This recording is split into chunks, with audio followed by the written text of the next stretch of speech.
బెల్లంకొండ మళ్ళీ దెబ్బేశాడు భయ్య. కాకపోతే ఈసారి ఆడియన్స్కి కాదు, నెగిటివ్ రివ్యూ ఇచ్చే వాళ్ళకి. కిష్కిందపూరితో సెప్టెంబర్ 12th వస్తున్న బెల్లంకొండ శ్రీనివాస్ హిట్ కొట్టాడా లేదా ఈ వీడియోలో మాట్లాడుకుందాం. ఫస్ట్ కిష్కిందపూరి మూవీ స్టోరీ విషయానికి వచ్చేస్తే ఇది హారర్ సినిమా కాబట్టి హారర్ స్టోరీస్ అని మనం ప్రెడిక్టబుల్గానే ఉంటాయి. కాకపోతే మన సినిమాలో మనం భయపడ్డామా లేదా, ఆ మ్యూజిక్ బాగుందా లేదా అని చూస్తాం. కానీ ఈ మూవీలో స్టోరీయే ప్లస్ పాయింట్. వాళ్ళు ఏదైతే ఇంటర్వ్యూలో చెప్పారో అది నిజమే. ఎందుకంటే ఈ స్టోరీని మనం ఎక్కడ ప్రెడిక్ట్ చేయలేం, స్టోరీయే మెయిన్ హీరో. ఎందుకంటే మన సెకండ్ హాఫ్లో వచ్చే ట్విస్ట్లు ఉంటాయి భయ్య, వేరే లెవెల్ అనిపిస్తుంది. ఫస్ట్ హాఫ్ అంతా చాలా బాగా అనిపిస్తుంది, బట్ సెకండ్ హాఫ్లో స్టోరీలోకి వెళ్ళినా కూడా ఇక మనం ప్రెడిక్ట్ చేస్తాం. సో ఇది ఇలా ఉండదు ఎండ్ కార్డు అనుకుంటాం, బట్ ఎండ్ కార్డ్ పడే ముందు వచ్చే ట్విస్ట్ అయితే వేరే లెవెల్. అలాగే సెకండ్ హాఫ్లో ఆ మిస్టరీస్, ఇది హారర్ సినిమా కాదు, హారర్ మిస్టరీ మూవీ అని చెప్పుకోవచ్చు. ఆ మిస్టరీస్ ఏందో తెలియాలంటే మీరు ఖచ్చితంగా థియేటర్కి అయితే వెళ్ళండి. ఎందుకంటే ఈ మూవీ థియేటర్లో చూస్తేనే ఆ కిక్కే వేరే లెవెల్. ఇంతకీ ఈ మూవీని థియేటర్కి వెళ్ళి చూడొచ్చా లేదంటే హ్యాపీగా అయితే చూడొచ్చు. ఇక హీరో గురించి మాట్లాడుకుంటే హీరో అయితే అద్దరగొట్టాడు. క్లైమాక్స్లో కొన్ని సీన్లు ఉంటాయి, తనైతే అద్దరగొట్టాడు.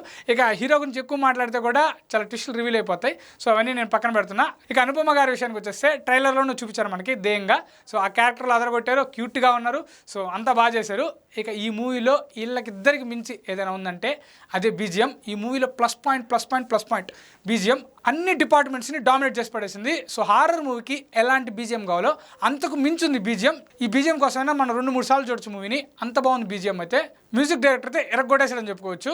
ఇక ఈ మూవీలో కామెడీ ఉందంటే కామెడీ అయితే ఉంది. ఫస్ట్ హాఫ్లో హైపర్ అది కామెడీ, అలాగే మూవీ మొత్తం సుదర్శన్ కామెడీ అయితే చాలా బాగా అనిపిస్తుంది.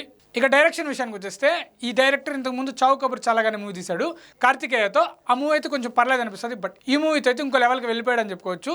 చాలా బాగా తీశాడు. ఎందుకంటే ఈ డైరెక్షనే ఈ హారర్ మూవీస్లో ఆ సస్పెన్స్ రివీల్ చేయడం కానీ ఇవన్నీ మెయిన్ అనిపిస్తుంది. బట్ డైరెక్టర్ అయితే 100% సక్సెస్ అయ్యాడని చెప్పుకోవచ్చు. ఎందుకంటే మనల్ని థియేటర్లో డిసప్పాయింట్ చేయడు, సీట్లోనే కూర్చోబెడతాడు, ఎంగేజింగ్ అయితే చేస్తాడు. ఈ మూవీకి సంబంధించిన ఇంటర్వ్యూస్లో మూవీ టీం చెప్పింది ఏంటంటే, మీరు మూవీ చూస్తా మధ్యలో ఫోన్ కానీ చూసారా అంటే ఆ మూవీ ఖచ్చితంగా డిసప్పాయింట్ చేసినట్టు అన్నారు. బట్ ఎక్కడ కూడా మనకు ఆ ఛాన్స్ ఉండదు. సో మనం మూవీకే స్టిక్ అవుతాం కాబట్టి డైరెక్టర్ కూడా సక్సెస్ అని చెప్పుకోవాలి. ఇక ఈ మూవీకి సంబంధించిన పాజిటివ్స్ విషయానికి వచ్చేస్తే పాజిటివ్స్ చాలా ఉన్నాయి. నేను చెప్పినవన్నీ పాజిటివ్సే, ఎందుకంటే అన్ని కూడా డిపార్ట్మెంట్స్ కూడా బాగా వర్క్ చేశారు. సో చాలా బాగా అనిపిస్తుంది. ఇక నెగిటివ్స్ విషయానికి వచ్చేస్తే లాస్ట్ వరకు వెయిట్ చేసా ఏమైనా ఫ్లాస్ ఉంటాయా, ఏమైనా నెగిటివ్స్ ఉంటాయని. బట్ నాకైతే పెద్ద ఏం అనిపించలేదు. కాకపోతే ఈ మూవీని చాలా ఫాస్ట్గా తీసినట్టయితే మనకు అనిపిస్తుంది. మూవీ టీం కూడా అదే చెప్పింది, చాలా త్వరగా షూట్ చేసామని. సో అదే మనకి మూవీలో కనిపిస్తుంది. ఇక విఎఫ్ఎక్స్ విషయానికి వచ్చేస్తే ఈ మూవీకి ఎంతవరకు కావాలో అంతవరకు ఉంది. తోపు విఎఫ్ఎక్స్ అనలేం, అలాగే వర్స్ట్ విఎఫ్ఎక్స్ అనలేం. మూవీకి ఎంతవరకు కావాలో అంత విఎఫ్ఎక్స్ అయితే ఉంది. క్లైమాక్స్లో కొంతవరకు కొంచెం విఎఫ్ఎక్స్ పరంగా డిసప్పాయింట్ అవుతాం, బట్ అది మూవీకి అప్పుడే మూవీ మనకి ఎక్కేస్తుంది కాబట్టి మనం దాన్ని కూడా పట్టించుకోం.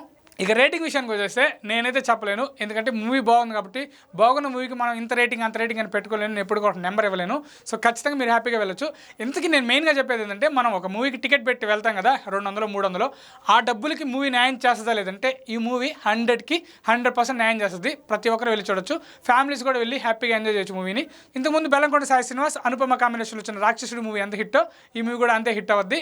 సో ఖచ్చితంగా ఈ మూవీ అయితే వర్త్ వాచింగ్ మూవీ గైస్. ఇది గైస్ నా రివ్యూ. మీకు వీడియో ఎక్కడ నచ్చినా కూడా వీడియోని లైక్ చేసి ఛానల్ అయితే సబ్స్క్రైబ్ చేసుకోండి. మరొక మంచి వీడియోతో కలుస్తాను, అంతవరకు ఉంటాను. Bye, thanks.